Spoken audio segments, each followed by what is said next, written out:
we're going to look at antiderivatives, and we're going to use antiderivatives to solve initial value problems, including velocity and acceleration problems. So a function f is called an antiderivative of lowercase f on an interval I if the derivative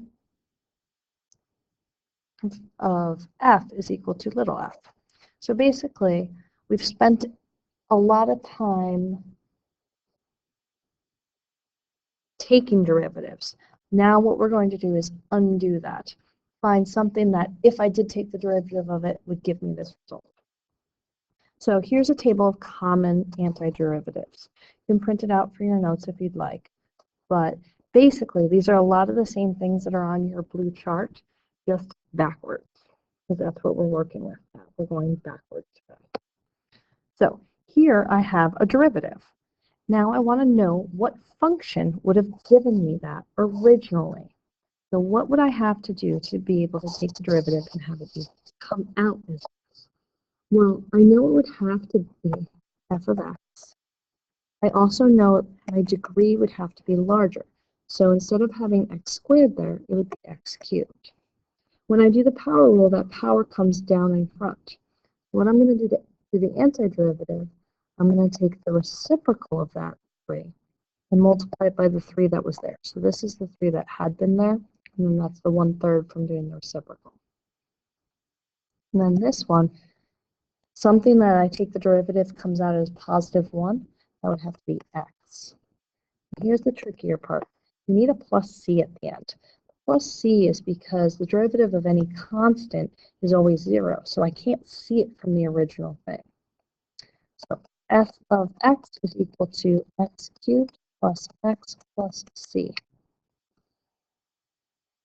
That is what's called the general solution. It's called a general solution because it's a family of functions, all sorts of functions that would work for this.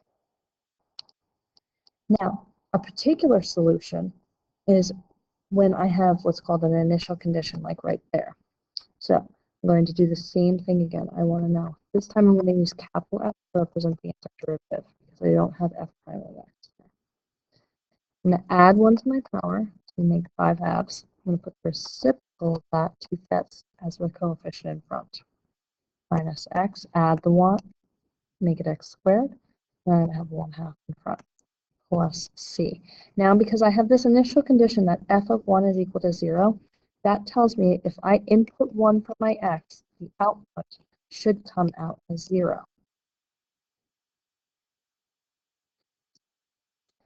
So I get 0 equals 2/5 is 1/2 plus c. Negative 1/10. And so c is 1/10.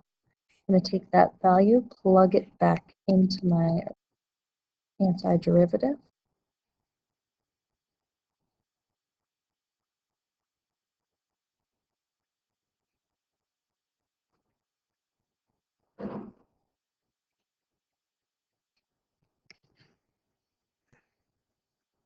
Okay. Next one, find a particular solution again. This one's just a little bit harder. I'm going to start by rewriting this as e to the x plus 20 times 1 over 1 plus x squared. The reason I'm writing it like that instead of how it was written is I might be able to recognize 1 over 1 plus x squared on my antiderivative chart.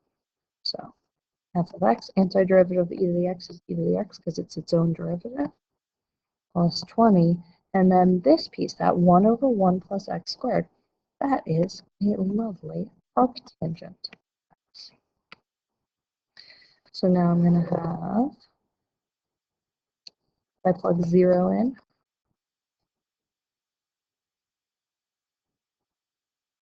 I get negative 2 is equal to 1, 0, c, so c is negative 3.